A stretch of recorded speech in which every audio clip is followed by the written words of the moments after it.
Hello guys, once again welcome with the new topic. નવા topic સાથે આપ સૌ વિદ્યાર્થી મિત્રોનું સ્વાગત છે. આજે આપણે છે એ જે ટોપિક ભણવાના છીએ એ છે એડિટિંગ. તો એડિટિંગનો ટોપિક છે એ તમને બધાને ખ્યાલ છે, આપણે અગાઉ સમજી ચૂક્યા છીએ. એડિટિંગની અંદર કઈ કઈ બાબતો આવે છે તમારે કમેન્ટ બોક્સમાં લખવાની છે, બરાબર છે. ઘણી બધી બાબતો આવે છે, બરાબર. તમને અમુકના તો નામ કદાચ યાદ જ હશે. તો આ તમામ બાબતો મારી દ્રષ્ટિકોણ મુજબ જો જોવા જઈએ તો હું તો આને એક પ્રકારે આપણે જે ફૂડની અંદર ખાવાની જે વસ્તુઓ હોય એની અંદર આપણે કેમ કહીએ કે ભાઈ જે શાક ને એવું રોજ બનતું હોય તો એક પ્રકારનું ઊંધિયું છે, બરાબર. બટેટા હોય, વટોણા હોય, ઊંધિયામાં કેમ દરેક વસ્તુ, એવી રીતે ગ્રામરના મોટા ભાગના ટોપિક છે એનો સમાવેશ છે એ એડિટિંગની અંદર થાય છે. ઇન્ટરજેક્શન છે, આ બધી વસ્તુ બીજા પાછા તમારે કમેન્ટ બોક્સમાં લખવાના, એટલે અત્યારે નથી કહેતો. તો એડિટિંગનો જે મુદ્દો છે એ મુદ્દો આપણને ક્યાં પૂછાય છે, બરાબર, કયા સેક્શનની અંદર પૂછાય છે? તો કે સેક્શન ડી ની અંદર છે એ આપણને આ મુદ્દો પૂછાતો હોય છે. આપણે શું કરવાનું હોય છે એમાં? તો કે હાલની જે પરિસ્થિતિ છે, હાલમાં અત્યારે જે મુજબ પૂછાય છે એમાં આપણે જો જોવા જઈએ તો અત્યારે આપણને એના 3 ઓપ્શન આપેલા હોય છે. જે જગ્યાએ ખાલી જગ્યા હોય છે તો એ ખાલી જગ્યા અથવા તો જે એરર આપેલી હોય છે, જે ભૂલ ભરેલું જે વાક્ય આપેલું હોય છે, શબ્દ આપેલો હોય છે, એમાં તમને 3 ઓપ્શન આપેલા હોય છે. એ ઓપ્શનને આપણે સોલ્વ કરવાનો હોય છે. તો આપણે as an exercise any practice સ્વરૂપે તે આપણે આજે એ એડિટિંગનો મુદ્દો છે એ સમજવાનો છે કે કેવી રીતના આપણે જે તે મુદ્દો છે એને સોલ્વ કરીશું, કેવી રીતના જે પેરેગ્રાફ આપણને આપેલો હોય, જે એરર આપેલી હોય આપણને, બરાબર, એને આપણે કેવી રીતે સોલ્વ કરીશું. તો જોઈએ આપણે અહીંયા હું બોર્ડ ઉપર એ પેરેગ્રાફ છે, અગત્યના પેરેગ્રાફ જ હશે જે અહીંયા તમને પ્રેક્ટિસ કરવામાં આવે છે એક્સરસાઇઝ સ્વરૂપે. એ બહુ અગત્યના પેરેગ્રાફ હશે જે અગાઉ કાં તો પૂછાઈ ગયેલા હશે અથવા પૂછાવાની શક્યતા ધરાવતા હશે.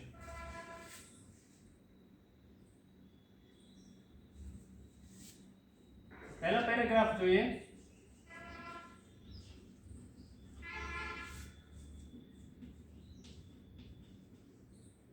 Mary Kom is a leading female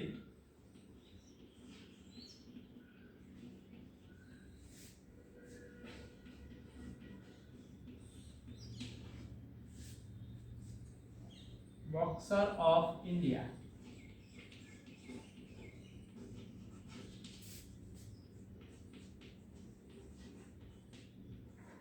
ખાસ વિદ્યાર્થી મિત્રો, આમાં આપણને 4 એરર્સ આપેલી છે. ચારે ચાર જો આપણે સાચી રીતના સોલ્વ કરીશું તો આપણને 4 માર્ક્સ છે એ પૂરા મળશે. ક્યાં પૂછાય છે? તો કે સેક્શન ડી ની અંદર છે એ પૂછાય છે. તો આપણે એના ઉદાહરણ જોઈએ.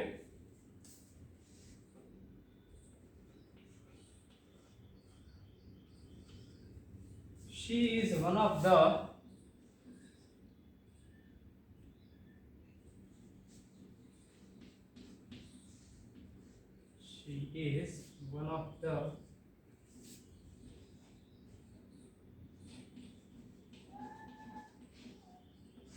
pioneer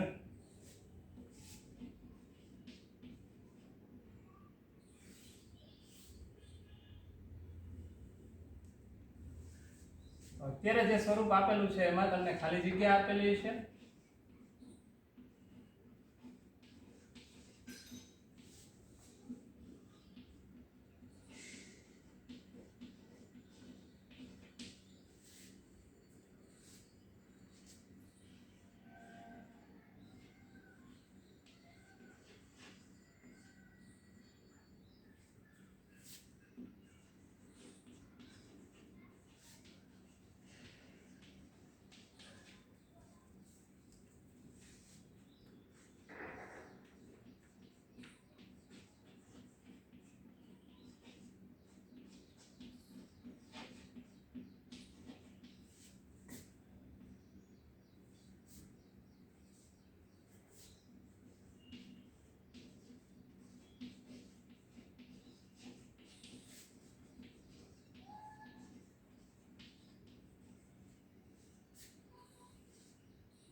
ઓકે, તો એક ઉદાહરણ, એક દ્રષ્ટાંત છે અહીંયા આપણે એક્સરસાઇઝ સ્વરૂપે પહેલા જોઈએ.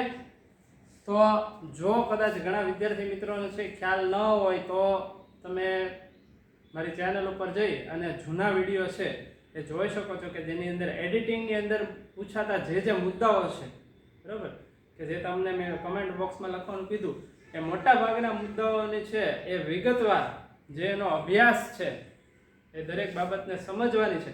ફોર એક્ઝામ્પલ આર્ટિકલ છે તો આર્ટિકલની અંદર શું શું આવે, કેવી રીતના એનો ઉપયોગ થાય, આ બધી બાબતો તમને એની અંદરથી મળી જશે. તો એ જૂના વિડીયો છે એ જોઈ તમે પરિવાર એનું રિવિઝન કરી શકો છો. અહીંયા આપણે જે ઉદાહરણ આપ્યું છે તમારે આ રીતના પૂછાતું હોય છે. 3 જે તે ખાલી જગ્યા પછી ઓપ્શન આપેલા હોય છે, 3 માંથી કોઈ એક સાચો જવાબ છે એની અંદર હોય. તો આપણે જોઈએ કે મેરી કોમ is a leading female boxer of India. કે મેરી કોમ છે ભારતની સૌથી સારી અથવા તો જે ઉચ્ચ સ્થાને રહેલી છે એવી મહિલા બોક્સર છે. શી ઇઝ વન ઓફ નહીં આવે, અહીંયા વન ઓફ આવશે. She is one of the ખાલી જગ્યા. તો એની ખાલી જગ્યાની અંદર તમને પછી 3 ઓપ્શન આપેલા છે, પાયોનિયર, પાયોનિયર્સ અને પાયોનિયર. તો એમાં તો પાયોનિયર એટલે શું, બરોબર, તો એમાં તમને સ્પેલિંગ પણ ખ્યાલ હોવો જોઈએ કે સ્પેલિંગ મિસ્ટેક નથી. ઘણીવાર આમાં સ્પેલિંગ મિસ્ટેક પૂછી લે છે, ઇન્ટરજેક્શન, બરોબર, કોમા, આવી અમુક ઘણી બહુ નાની બાબતો પણ એની અંદર જે છે જોવા મળતી હોય છે. તો અહીંયા આપણે સ્પેલિંગનું પણ ધ્યાન રાખવાનું છે કે કયો સ્પેલિંગ સાચો છે ખોટો છે, બરાબર. તો એ મુજબ જો જોવા જઈએ તો આ સ્પેલિંગ જ આનો આવો છે, આ હાવ ખોટું છે. પછી આ પાયોનિયર અને પાયોનિયર. પાયોનિયરનો મતલબ થશે કે જે શરૂઆત કરે છે વ્યક્તિ કોઈ પણ બાબતની, કોઈ પણ જે ઘટના છે, બરાબર, એની શરૂઆત જે કરનાર છે આપણે જેને શોધક અથવા સંશોધક જે કહીએ છીએ, બરાબર, એનો આખો આમ શબ્દ અલગ જ છે, પણ જે શરૂઆત કરનાર છે, પ્રણેતા જેને આપણે કહીએ છીએ, બરાબર, ધેટ ઇઝ પાયોનિયર. તો અહીંયા શું આવશે તો કે ધ આપેલું છે એટલે પાયોનિયર્સ છે એ જવાબમાં આવશે.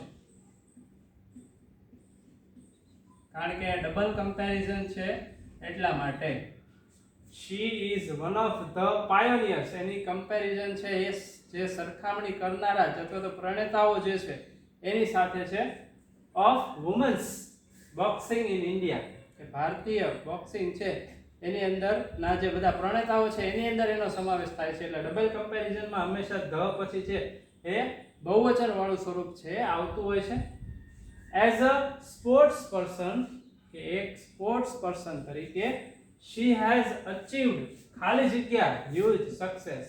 તો અહીંયા ખાલી જગ્યા આપણે જોઈ શકીએ છીએ શેની છે, આર્ટિકલની છે. 3 જ આર્ટિકલ છે એટલે આમાં જ્યાદા ઓપ્શન ન હોય, એ, એન અને ધ 3 માંથી હોય. તો અહીંયા પાછળનો શબ્દ છે અથવા તો જે બાબત તમને આપી હોય, બરાબર, કારણ કે ધ આર્ટિકલનો ઉપયોગ છે આપણને ખબર હોવી જોઈએ, એ આર્ટિકલનો ઉપયોગ ખબર હોવી જોઈએ, એન આર્ટિકલનો ઉપયોગ છે ખબર હોવી જોઈએ. આર્ટિકલ એ અને એન છે ક્યાં લાગે તો કે આર્ટિકલ એ છે એ જે તે આપણે નામ જે હોય, નામ અથવા વિશેષણ હોય તો નામ અથવા વિશેષણનો ઉચ્ચાર છે એ જેનો વ્યંજનથી શરૂ થતો એની આગળ એ આર્ટિકલ લાગે અને સ્વરથી જેનો ઉચ્ચાર થતો એની આગળ આર્ટિકલ એન લાગે. પણ અહીંયા જે છે એ ધ આર્ટિકલ છે એ લાગશે. એનો જે નિયમ છે તમારે જે મેં આર્ટિકલને સમજાવેલા છે એમાં તમારે જોવાનો રહેશે. The huge success, બરાબર, she has achieved the huge success, કે એને બહુ વિશાળ, huge શબ્દ તે શું દર્શાવે છે, સુપરલેટિવ ડિગ્રી દર્શાવે છે, બરાબર. So she ખાલી જગ્યા impressed by Dinko Singh. Dinko Singh છે એ નામ છે, કોઈ ડંકા વગાડવાનું મશીન નથી. So Dinko Singh is a name that a person to whom Mary Kom was inspired.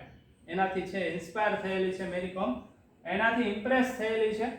She have as કે હેડ, બરાબર, તો શી હેઝ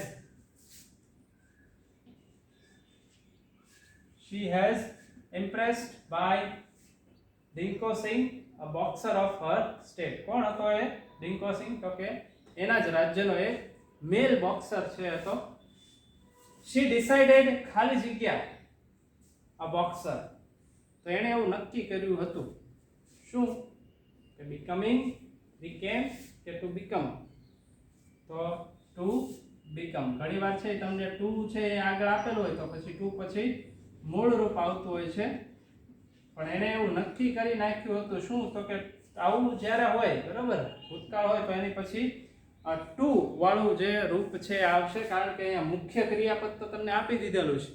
તો મુખ્ય ક્રિયાપદ પછી જે સહાયક ક્રિયાપદ છે એ કેવું હોય તો કે મોટા ભાગે છે ઘણીવાર જે 2 + v1 વાળું જે રચના છે એનું આવતું હોય છે. તો આવી રીતના બીજા ઉદાહરણ છે એ પણ આપણે જોઈએ. તો આને જેવો જ એક બીજો છે એ પેરેગ્રાફ અહીંયા આપણે જોઈએ.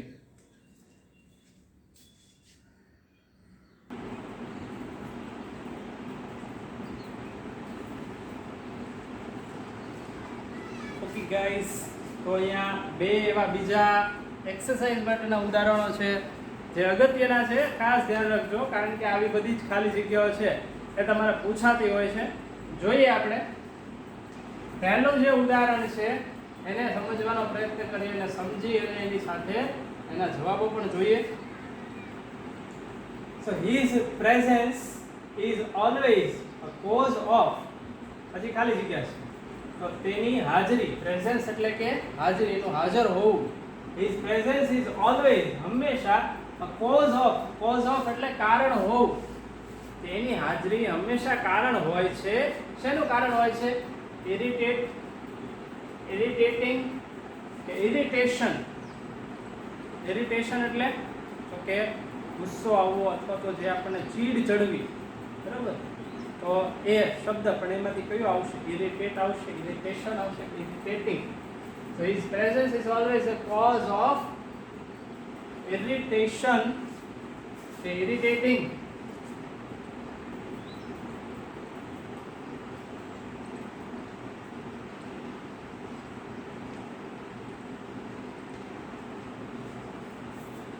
Because of, instead of, આવા બધા જે શબ્દો છે એની પછી મોટા ભાગે આઈએનજી વાળું રૂપ છે આવતું હોય છે. અથવા ઘણીવાર છે એ અમુક એવા વાક્યો હોય છે એની પાછળ TION એટલે કે શન વાળું વાક્ય, જો એને તો ઇરિટેશન છે એ પણ એમાં આવતું હોય છે. એટલે આ બાબત છે તમારે ખાસ ધ્યાન રાખવાની. અહીંયા આવશે irritating. His presence is always a cause of irritating to her. It is because, કારણ કે he has insulted her several times. કારણ કે તે, બરાબર, he has insulted, તો insult એટલે કે કોઈને વખોડી કાઢવું, કોઈનું અપમાન કરવું. કારણ કે તે વ્યક્તિ, કારણ કે આ જે વ્યક્તિના કારણે છે એ આને ઇરિટેશન થાય છે, તો એના કારણે એનું જે અપમાન કર્યું હોય છે her several times. several એટલે ઘણી બધી વખત. without ખાલી જગ્યા reason એટલે કે કારણ, કોઈ પણ કારણ વગર છે. તો અહીંયા શું આવશે? સમ આવશે, એની આવશે કે નો આવશે? તો કોઈ પણ કારણ, કોઈ પણ એટલે કોઈ પણ કારણ વગર એવું નકાર અર્થ છે એટલે આવશે એની. કોઈ કારણ હોત, હકારમાં હોત તો સમ આવે. એટલે આ જે શબ્દો છે, બરાબર, એ શબ્દોને તમારે પ્રેપોઝિશન, ફ્રેઝ, પ્રેપોઝિશન આ બધા શબ્દોને અર્થ સમજવો પડશે. she makes herself ખાલી જગ્યા એની રિસ્પોન્સિબિલિટી વિધાઉટ હિઝ હેલ્પ. તેની પોતાની જાતને શું તો કે she makes herself take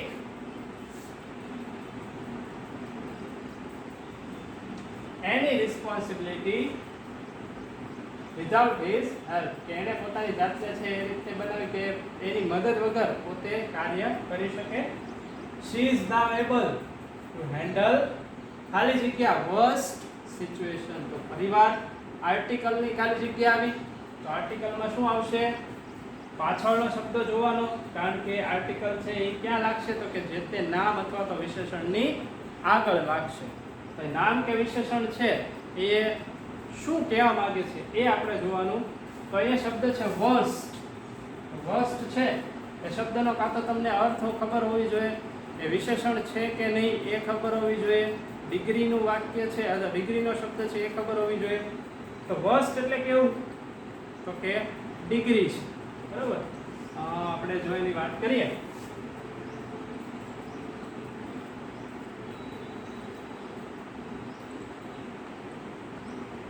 bed વર્સ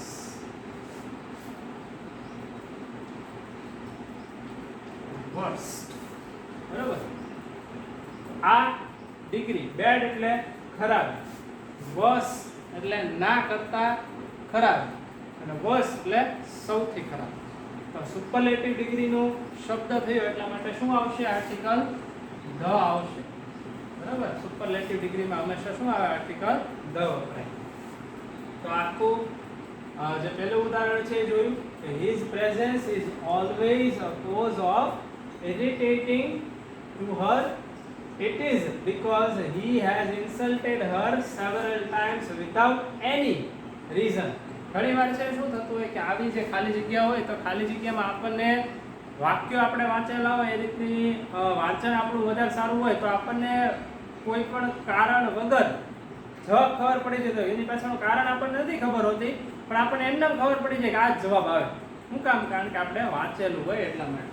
તો એવું વાંચન પણ ખૂબ જરૂરી છે. She makes herself take any responsibility without his help. She is now able to handle the worst situation. કે કોઈ ખરાબ સિચ્યુએશન, કોઈ ખરાબ પરિસ્થિતિ પણ એ પોતે જાતે એને હેન્ડલ કરી શકે છે. એના પછી બીજું ઉદાહરણ છે કે Sardar Patel was one of the article આવ્યું. ધ આર્ટિકલ પછી કેવું રૂપ આવે? સુપરલેટિવ ડિગ્રીનું રૂપ આવે. Very good. તો સુપરલેટિવ ડિગ્રીનું જે રૂપ આવે છે તો આમાંથી કયું છે? ઓકે, છેલ્લું EST. જે તે શબ્દ તમને આપેલો છે, વિશેષણ આપેલું છે, એની પાછળ શું લાગશે? EST લાગશે.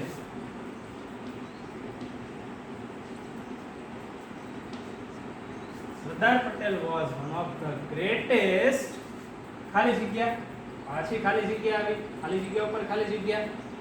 તો અહીંયા શું આવશે? લીડર, લીડર્સ કે લીડર્સ? આ બેનો તો સ્પેલિંગ એટલે અહીંયા સ્પેલિંગના પણ જોવાનું શું આવશે. લીડર ત્રણમાંથી શું આવશે? જ્યારે સુપરલેટિવ ડિગ્રી હોય તો આગળનો આપણે જે ઉદાહરણ જોયું પહેલું જ તે ઉદાહરણ, બરાબર.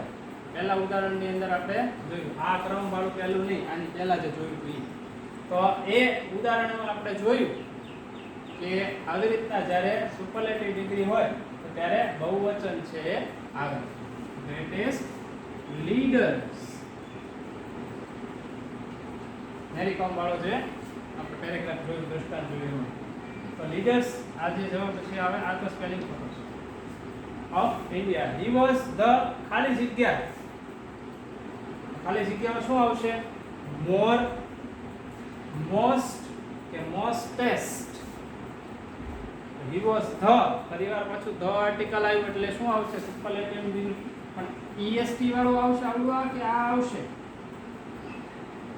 તો ઓલું તો નહીં જ આવે, બરાબર. કારણ કે એ કમ્પેરેટિવ ડિગ્રીમાં આવે. મોર છે એ ક્યાં આવે? કમ્પેરેટિવ ડિગ્રીમાં આવે. તો હી વોઝ ધ ખાલી જગ્યા મોસ્ટ કે મોસ્ટેસ્ટ? મોસ્ટેસ્ટ, બરાબર ને? નહીં, આવું કોઈ મોસ્ટેસ્ટ છે જ નહીં, બરાબર. Most. He was one of the he was the most trusted. કેવા? સૌથી વધારે વિશ્વાસુ પર્સન ઓફ ગાંધીજી. એ સૌથી વધારે ગાંધીજીના સૌથી વધારે વિશ્વાસુ વ્યક્તિ હતા. હી બ્રોટ 562 સ્મોલ ખાલી જગ્યા ટુગેધર. તેમણે 562 જે રજવાડાઓ છે, બરાબર, એને ભેગા કર્યા હતા. તો એમાં શું આવશે? સ્ટેટ્સ કે સ્ટેટસ. તમે જે આ સ્ટેટસનો મતલબ શું થાય? તમે જે WhatsApp ને Facebook માં ને બધા સ્ટેટસ મૂકો છો એ સ્ટેટ્સ, રાજ્યો, અને સ્ટેટ એટલે રાજ્ય. શું આવશે? 562 બહુવચન છે એટલા માટે સ્ટેટ્સ એટલે કે રાજ્યો. આપણે ગુજરાતીમાં જે ઘણા નામ હોય છે નામ બગાડીએ છીએ એવડું હોય નહીં, બરાબર. રાજ્યો એટલે સ્ટેટ્સ.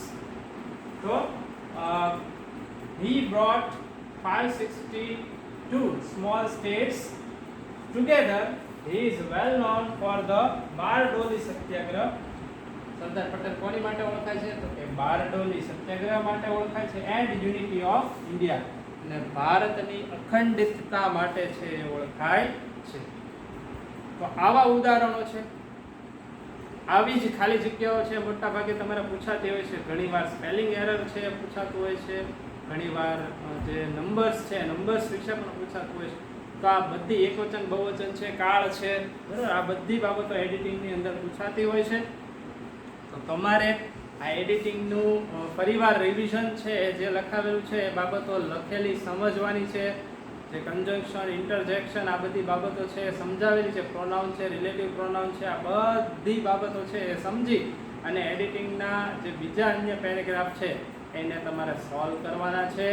એના બીજા ઉદાહરણો છે એને તમારે લખવાના છે અને વધારે પ્રેક્ટિસ કરવાની છે. જેટલા પેપર તમને મળે તે પેપરમાંથી બીજા અન્ય ગ્રામર કે બીજું કોઈ પણ સાહિત્ય હોય તો એના દ્રષ્ટાંતો છે સોલ્વ કરવાના છે. અને એમાં જો કોઈ ક્વેરી હોય તો એ તમે પૂછી શકો છો.